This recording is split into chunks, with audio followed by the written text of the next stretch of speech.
Minister didn't answer our question then, I will repeat the facts of that case and ask the Minister to clarify.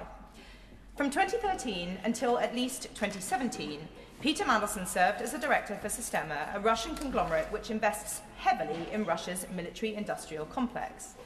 This means that Mandelson remained a director at Starmer after Russia's annexation of Crimea. It also means that he would have maintained close contacts with figures linked to the Russian government, including Starmer's former chairman, Vladimir Yevtushenko, who is currently subject to sanctions as a result of his links to Vladimir Putin. Any sensible Prime Minister would want to consider these facts carefully before appointing somebody to a sensitive diplomatic post, and would give proper consideration to whether those relationships would leave that person exposed to Russian influence. This is particularly true in the case of Peter Mandelson, who has a long history of improper financial conduct.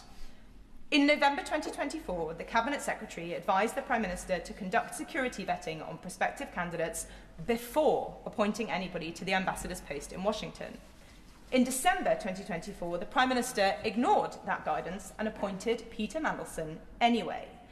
In January 2025, the Prime Minister repeatedly insisted before the press and the public that Peter Mandelson had passed security vetting, despite the fact that was not the case. And when asked yesterday, he twice refused to confirm that he knew about Peter Mandelson's links to Starmer, despite the fact that the advice that he received in December 2024 explicitly pointed it out. That advice included the following quote: Mandelson served as a non-executive director of the Russian conglomerate Starmer, which is itself the majority shareholder of RTI, a defence technology company.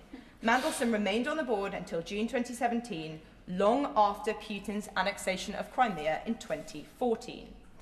So either the Prime Minister is still reluctant to share with us all the information we deserve, or he didn't read the advice that he was given, despite insisting repeatedly that his decision to appoint Mandelson was based on that advice.